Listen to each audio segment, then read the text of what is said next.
భయంకరంగా ఉంటాను కాబట్టి. అయితే ఒక దినాన ఆడపిల్లలిద్దరికి పెళ్ళి అయిపోయింది. తర్వాత మగ పిల్లడు కూడా లవ్ చేసి మ్యారేజ్ చేసుకున్నాడు, అయిపోయింది, బాగానే ఉంది. ఆ కుర్రోడు బట్టి ఆ అమ్మని అమ్మడించేవాడు.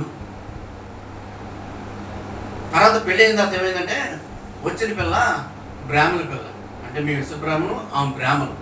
అయితే బ్రాహ్మణ పిల్ల అంటే అంటే తెలుసుగా, వాళ్ళ బతి వాళ్ళు ఇదిగా ఉంటుంది. అయితే ఎప్పుడైతే ఆ పిల్లని పెళ్లి చేసుకున్నాడో ఏమయ్యాడంటే దేవుడిని వదిలేసి పిల్లలు తిరుగుతూ వచ్చాడు. నాకు రామారపూడలో 2 షాపులు ఉండేవి. ఒకటి నాగా పికిల్ షాప్, ఒకటి నా పనికి సంబంధించిన ఆఫీస్ ఒకటి ఉండేది. అయితే నా దగ్గరికి వచ్చాడు, బావా ఇది పరిస్థితి అని. ఆ పిల్లేమో అన్నయ్య గారు ఇది నా పరిస్థితి అని. అయితే అప్పుడు నాకు దేవుడు ఎవరో తెలియదు, లోకంలో ఉన్న దేవుళ్ళే నా దేవుళ్ళు అనుకుంటూ వచ్చాను. సరే నా దగ్గరికి వచ్చిన వాడికి సాయం చేయాలి కదని నేనేం చేశానంటే, మన గన్నవరం బీపీ గుడిని దాటిన తర్వాత గొల్లనపల్లి ఒక ఊరు ఉంది. ఆ ఊరిలోని ఒక ఆమెకి ఆదివారం శుక్రవారం గురువారం పూనకం వస్తుంది అన్నమాట. నేను అక్కడికి వెళ్ళేవాడిని బాగా. అయితే నేనేం చేశానంటే, సరే పరిస్థితి బాగలేదు అంటే దేవుడు నాకు తెలియదు కాబట్టి ఈ పరిస్థితి బాగలేదు, సరే పని చేద్దాం, నేను అక్కడ తీసుకెళ్దామని చెప్పి తీసుకెళ్ళి అక్కడ అప్పచెప్పాను. అక్కడ అప్పచెప్పిన ఒక 3 వారాలకి నాకు స్టార్ట్ అయింది. ఇక్కడ ఎందుకు తెలుసా, నేనేం చేశానంట, ఆయన పిల్లల్ని దొంగలిస్తూ వచ్చానన్నమాట. ఎవరైతే ప్రభుని అమ్మడిస్తున్నారో, అక్క ఏ విధంగా అయితే దేవుడి దగ్గర అనుకుగా ఉందో వాళ్ళ కుమారుని ఏం చేశానంట, తప్పించబడుతూ వచ్చానన్నమాట. అయితే 3 వారాల తర్వాత నాకు ఇక్కడ స్టార్ట్ అయింది. ఆ కుర్రోడి పేరు ప్రదీప్, ఆ పిల్ల పేరేమో మల్లిక. అయితే వాళ్ళు అప్పుడు నా దగ్గర మాట తీసుకున్నారు, బావా మా అమ్మ దగ్గర ఏం చెప్పమాకి అని. ఆ పిల్ల కూడా అన్నయ్య గారు మా అత్తయ్య గారి దగ్గర ఏం చెప్పమా, సరే నీకు చెప్పలేమ్మా. అప్పటి నుంచి ఇప్పటి వరకు కూడా నేను చెప్పలా. ఎన్నిసార్లు సాక్ష్యం చెప్పినా కూడా మా అక్క వచ్చేది. అక్కడ మనం పెట్టేటప్పుడు మీటింగ్లు పెట్టేటప్పుడు మా మేనకు కూడా వచ్చేది. కాబట్టి నేను మాట ఇచ్చాను కాబట్టి నేను ఆ విషయం చెప్పేవాడు కాదు. అయితే కొన్ని రోజుల కింద దేవుడు మళ్ళీ నాతో మాట్లాడుతూ వచ్చాడు. ఎందుకంటే వెళ్ళినప్పుడల్లా మా అక్క అదే వేదన, అయ్యా వాడు చూడరా పాడైపోతున్నాడు. వాడు ఆరబాటం కొద్ది ఏం చేశాడంటే తాడిగడపలో గ్రీన్ ల్యాండ్లో ఏం చేశాడంటే ఒక అపార్ట్మెంట్ కొన్నాడు 70 లక్షలు పెట్టి. ఆ అప్పు కట్టలేక మొత్తం వదిలేశారు, ఉన్నదంతా పోయింది. ఇప్పుడు మళ్ళీ ఏం చేశారంట, అద్దెకెళ్ళారు.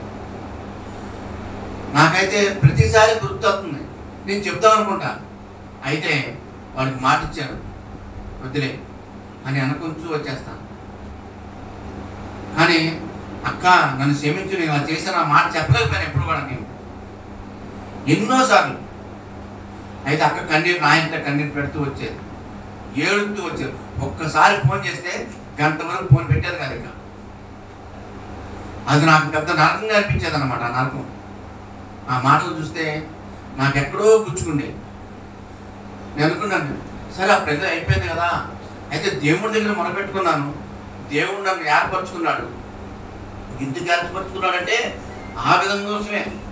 ఎప్పుడైతే ఆయన నాతో మాట్లాడిన తర్వాత ఆయన దగ్గర నేను నిబంధన చేసుకుని ఏం నిబంధన చేసుకున్నాను, అయ్యా వాడు ఏ విధంగా అయితే నేను వాళ్ళని తప్పించాను అంతకంటే ఎక్కువగా నీ దగ్గర ఉంటానయ్యా, నేను ప్రతి వారం నీ దగ్గరికి నేను వస్తాను, ఎన్నడూ కూడా నీ చేయి నేను విననన్నా. అయితే నేను ఆయన చేయి పట్టుకోవాలి, ఆయన నా చేయి పట్టుకున్నాడు, నన్ను మొత్తం జీరో చేసేసాడు, ఎందుకు పనికి రాకుండా చేసేసాడు, మరణానికి తీసుకొచ్చాడు. శివుడిని ఎవరు మళ్ళీ ఎవరు వచ్చారంట, ఆయన వచ్చి నేను ఎడబాయని ఆ స్వరవెత్తి నన్ను మాట్లాడి ఏం చేశాడంట, నా చేపట్టుకుని లేవనెత్తాడు. అప్పుడు నేను ఆయన దగ్గర వాగ్దానం తీసుకుని అప్పటి నుంచి వరకు కూడా ఎన్నడూ కూడా నేను పడిపోలేదు.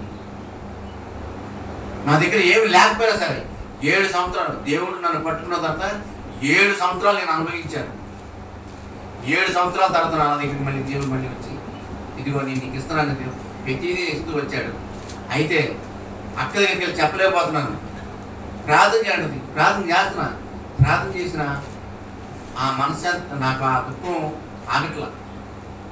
ఎందుకంటే ఎప్పుడైతే సౌలు ఎప్పుడైతే తన బిడ్డల్ని ఆయన పాడు చేసినప్పుడు, ఎప్పుడైతే దేవుడే ఎదురుపడి మాట్లాడినప్పుడు పౌలు ఏ విధంగా అయితే నలిగిపోతూ వచ్చాడో అదేవిధంగా నాకు కూడా బాధ కలుగుతూ ఉండేది.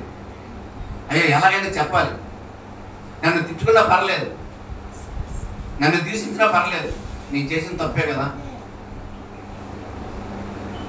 అందుకే అంటాడు, తన కనుగుడ్డును ముట్టినవాడు ఏమంటాడక నన్ను ముట్టినట్టు. కాబట్టి ఆయన బిడ్డ నేను ముట్టుకున్నాను కాబట్టి ఆయన నన్ను ముట్టుకొని తోసేయలేదు, కానీ ఆయన నన్ను ముట్టుకొని ఏం చేశాడట, బలంగా పట్టుకున్నాడు అనమాట. నన్ను ఏం చేశాడంటే బలంగా పట్టుకున్నాడు. కాబట్టి ఆయనలో ఉండగలగడానికి ఆయన నాకు సాయం చేశాడు. 2014 నా మరణం అసలు వరకు చెప్పాలంటే నేను ఎవరో ఏమంటే కూడా తెలిసేది కాదు. అయితే ఆ మరణం తీసుకొచ్చింది ఆయన, నేను ఊహించాను. ఆ మరణం నుంచి లేపింది కూడా ఆయన, నేను ఊహించాను. ఆ తర్వాత నాతో మాట్లాడిన తర్వాత నాకు నెమ్మది కలిగింది. అయితే ఎప్పుడు కూడా అక్క దగ్గరికి వెళ్ళి ఆ నిజం అయితే చెప్పలేకపోయాను. ఆడికి మాట ఇచ్చానండి, ఆ పిల్లకి మాట ఇచ్చానండి.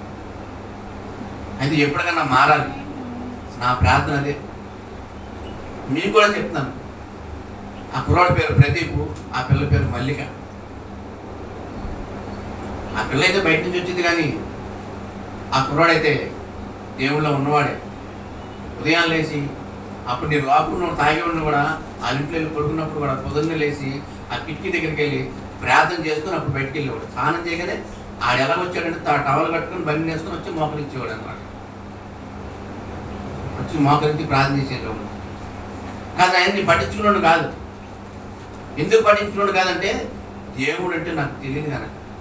నాకున్న దేవుళ్ళే నా గొప్ప అనుకునేవాడు అనమాట. దేవుడు ఈయన అనుకున్నాడు తప్ప కాదు. ఆయన ఏమనుకున్నాడు అంటే దేవుళ్ళు అన్నింటిలో కన్నా ఈయన కూడా ఒక దేవుడు అని నేను గౌరవిస్తుంటాను, దూషించడం కాదు. అంటే కాదే దేవుడి పిల్లలంటే మా కష్టం, నాకు మా కష్టం అనమాట. ఎందుకు నా దగ్గరికి వచ్చి పనిచేసేవాళ్ళు, వాళ్ళు తాగేవాళ్ళు, వాళ్ళు చేసేవాళ్ళు, వీళ్ళకి మనకి తేడా ఏముంది, వీళ్ళు అంతేనే కాదు. తర్వాత అర్థమైంది. ఎప్పుడు అర్థమైందంటే దేవుడు పలానా సన్నిధికి వెళ్ళి నువ్వు అన్నప్పుడు నాకు అర్థమైంది అనమాట. అందుకనే ఇక్కడికి వెళ్ళమన్నాడు. పలానా వ్యక్తి దగ్గరికి వెళ్ళి ఎందుకన్నాడంటే ఇదిగో ఇక్కడ ఉంది సన్నిధి నీకు అని. అక్కడ శ్రీనివాసరావు అని మన అన్నయ్య తెలుసు, శ్రీనివాసరావు, ఆయన దగ్గరికి పంపించాడండి దేవుడు. ఆయన దగ్గరికి పంపించినప్పుడు ఆయనకి ఫోన్ చేసినప్పుడు ఆయనైతే నా ఫోన్ ఉన్న తర్వాత పక్కు మంది నమ్మేవాడు. ఎందుకంటే నా విగ్రహారాధన ఆయన తెలుసు, నా పూజలు ఆయనకు తెలుసు. కాబట్టి ఆయన నమ్మేవాడు. ఆయన అనేవాడిని వస్తాడు అనుకున్నాను. సరే దుర్గారావు పలానా చోటకి రా అనేవాడు. ఎక్కడికి ఎన్నికపడి సెంటర్కి 9:30 రా అంటే వెళ్ళిన తర్వాత బండి ఎక్కించి తీసుకెళ్ళాడు. తీసుకెళ్ళిన తర్వాత రూపస్థానం ఉన్నాడు కదా, పైకి వెళ్ళిన తర్వాత ఒక్కొక్కరు వస్తున్నారు, ప్రార్థన చేసుకుంటున్నారు, ఏదో మాట్లాడుకుంటున్నారు ఏమని అనుకున్నాను. సరే అన్న వచ్చిన తర్వాత అన్నకి ఏమని పరిచయం చేశాడంటే ఇదిగో ఈయన దుర్గారావు గారు ద్వార విగ్రహారాధనని నన్ను పరిచయం చేశాడు. అయితే నాకు భయం వేసింది. మళ్ళీ ఇదేంటి ద్వార విగ్రహారాధన పరిచయం చేస్తుంటే ఈ లోపల ఆయన ఏం చేశాడంటే అన్న రూపస్థానం ఏంటంటే కిందకి వెళ్ళిపోయి ఒక బైబిల్ తీసుకొచ్చి నాకు ఇచ్చాడు. నేను అన్న నాకు చదువు లేదు, బైబిల్ గురించి నాకు తెలియదు అంటే, లేదు బ్రదరు భుజాలు తట్టి దేవుడు నీతో మాట్లాడతాడన్నాడు. అప్పటికే 2 రోజులు మాట్లాడాడు. శుక్రవారం మాట్లాడి, శనివారం మాట్లాడి, ఆదివారం నేను లేదు. నిజమే, అయితే కరెక్ట్ అయితే వచ్చింది. రాంగ్ రూట్కి వెళ్ళలేదు, కరెక్ట్ రూట్కి వచ్చాను. అయితే రాత్రి మాట్లాడింది కూడా దేవుడే నన్ను పంపించి నిర్ధారణ చేసుకున్న తర్వాత ఆరాధనత్వంలో అయిపోయిన తర్వాత బలవత్వంలో దేవుడు మాట్లాడినప్పుడు యెషయా గ్రంథం 43:12 మాట్లాడిన తర్వాత 7లో మాట్లాడిన తర్వాత అప్పుడు దేవుడిని నిర్ధారణ చేసుకున్న తర్వాత అప్పుడు ఆ రాత్రి ఆదివారం మళ్ళీ ఆ పావుదూరం 1:30 టైంలో మళ్ళీ దేవుడిని లేపిన తర్వాత ఆయనకి నేను వాగ్దానం ఇస్తూ వచ్చాను అనమాట. ఏమనంటే దేవా నువ్వే నా దేవుడి. కాబట్టి ప్రతి ఆదివారం నీ సన్నిధికి వస్తాయి. ఎక్కడంతా ఇక్కడుంటే కాదు, ఎక్కడున్నా కూడా ఇక్కడికి వస్తాను. అయితే ఏం చేశానంటే ప్రతి ఆదివారం అప్పుడు హైదరాబాద్లో పనిచేసుకోండి, బండి వేసుకొచ్చాండి. ఎందుకు తెలుసా, బండి వేసుకొస్తుంది వస్తా. అదే బస్సుకి వెళ్తే ఎక్కడన్నా ఆగిపోతే ఏమన్నా వాంగపడి లేకపోతే కొంచెం బండి బస్సు ఆగిపోయినప్పుడు లేట్ అయిపోతుంది. కాబట్టి ఏం చేయాలంటే నాతో దేవుడు ఉన్నాడు కనుక బండి వేసుకొచ్చు. ఎలా తెలుసా, నేను ఒక్కడే కదా, నాతో పాటు మనం పోయినసారి వాకింగ్ చెప్పాడు నా రంగారాన్న, అన్ననే తీసుకెళ్ళేవాడిని పనిపాడు. తీసుకెళ్ళి బండి కూడా అన్నదోనించోడు కాదు, నేనే తోలి ఇంటేటప్పుడు వచ్చాడు కూడా నేనే తోలేవాడిని, ఎవరికి ఇచ్చాడు కాదు బండి అసలు. అప్పుడు కూడా నేనే తోలేవాడిని, ఎందుకంటే దేవుడి మీద అంత నమ్ముకున్నాను. బండి నేనే తోలాలి. మళ్ళీ ఎలా వచ్చింది తెలుసా, ఒక్క చేత్తో పట్టుకుని వచ్చాడు, అన్న చూసాడు వెనక నుంచి ఒక్క చేత్తో పట్టుకుని బండి తోలుకుంటూ వచ్చాడు. నేను అంత ట్రాఫిక్లో కూడా అంత బండి కూడా 80 మించి తగ్గేది కాదు, ఆ విధంగా వచ్చేవాడు అనమాట. మళ్ళీ అయితే ఎగిరిపోయేవాడు బండి మీద. అసలు ఆ నవ్వు ఏంటి మేస్త్రి గారు ఇంత స్పీడ్ వస్తున్నారు మీరు అని వెనకాల ఏడాడు, ఒకసారి ఏలాడేవాడు. ఆ విధంగా వచ్చేసేవాడు నేను ఆగమేఘాల మీద. ఎప్పుడు శనివారం నైటే, ఎందుకంటే శనివారం నైటే సిద్ధపడాలి కాబట్టి శనివారం నైటే వచ్చి సిద్ధపడి ఆదివారం బల తీసుకునేవాడిని. ఆ విధంగా చేస్తే కనుక దేవుడు 7 సంవత్సరాలు నాకు పరీక్ష అనమాట. 7 ఏళ్ళ తర్వాత దేవుడు ఆశీర్వాదిస్తూ వచ్చాడు. ఎప్పుడు వచ్చా, నేను 2015లో వచ్చా దేవుడి దగ్గరికి. 16లో నాకు బాప్టిజం ఇచ్చారు, 10వ నెల 16వ తారీఖున. 7 సంవత్సరాలు దాటిన తర్వాత దేవుని మొదలు పెడుతూ వచ్చాడు. అప్పుడప్పుడు నాకే కాదు, నా పిల్లలతో సహా. ఎందుకంటే ఆ విధంగా నా పిల్లల కొరకు కూడా ఆయన స్తుతులు నేనే చెల్లించేవాడిని. మరి అలా తెలియదు, దేవుడికి చెప్పేవాడిని, ప్రభా నా మాటలు వినరు ప్రభా అని చెప్తే ఆయన నేనే చెల్లించేవాడు. ప్రతిరోజు దినదిన పొద్దున్న సాయంత్రం ఉప్పు వరకు కూడా నేనే చేసాను, 4 వరకు కూడా. కాబట్టి దేవుడు నా మొర ఆలకిస్తూ వచ్చాడు, ఆయన నా పుస్తకం ఇస్తూ వచ్చాడు. కాబట్టి ఆ ఊపులోంచి కూడా నన్ను ఏం చేశాడట, లేవనిస్తూ వచ్చాడు. ఇప్పుడు చూద్దామా, ఎఫెసీ పత్రిక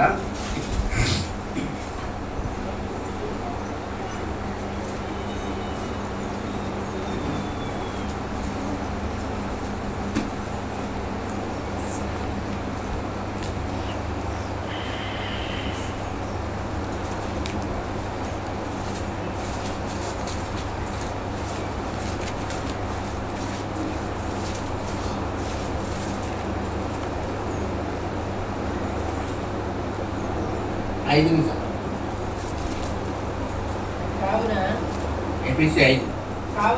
కావున మీరు ప్రియులైన పిల్లల వలె దేవుని పోలి నడుచుకోండి. క్రీస్తు మిమ్మల్ని ప్రేమించి పరిమళ వాసనగా ఉండుటకు మన కొరకు తను తాను దేవునికి అర్పణగాను బలిగాను అప్పగించుకోనండి. అలాగుననే మీరును ప్రేమ కలిగి నడుచుకోనండి. మీలో జారత్వమే గాని ఏ విధమైన అపవిత్రయ్యే గాని లోమత్వమే గాని వీటి పేరైనను ఎత్తకూడదు. ఇదే పని. ఆయన మనల్ని ఎంతగా ప్రేమించాడంట. మన కొరకు ఎక్కడి నుంచి వచ్చాడంట, ఆయన ఆ పరలోకం నుంచి భూమి మీదకి వచ్చాడు. దేనికి? తానుగా అర్పించుకోవడానికి. ఎక్కడ అర్పించుకున్నాడు ఆయన? ఆ కలవరి శిలువలో తానుగా అర్పించుకున్నాడు.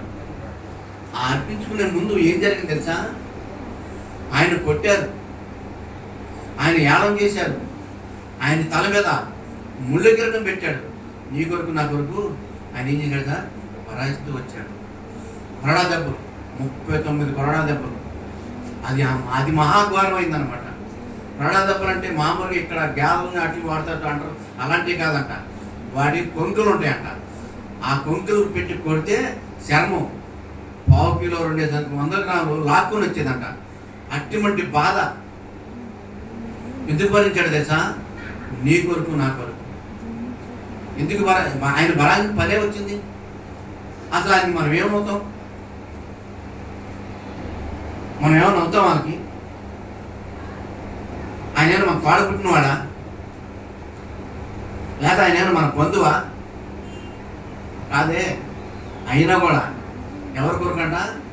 దేవుడు పంపిస్తే కుమారుడు వచ్చి ఎవరి కోసం అంట? నీ కొరకు నా కొరకు బలిగా అర్పించబడ్డాడు. నిజమే, ఆయన ఒళ్ళంతా కూడా రక్తసిద్ధం అయిపోయి సొగసైనను స్వరూపమే లేదండి. ఎందుకంటే నీ కొరకు నాకు ఆ సొగసైన స్వరూపాన్ని మనకిచ్చాడు కదా. అటువంటి దేవుడే పరలోకం నుంచి భూమి మీద దిగొచ్చి మరి ఆ విధంగా మనల్ని ఆ కలవరి శిలువలో ఆయన మరణించి తిరిగి లేచి, ఆయన తిరిగి లేచినప్పుడు ఆయన మరణం ద్వారా తిరిగి లేచిన మనలో కూడా ఏం చేశాడంట? మనలో కూడా మరణం చేసి తిరిగి లేపు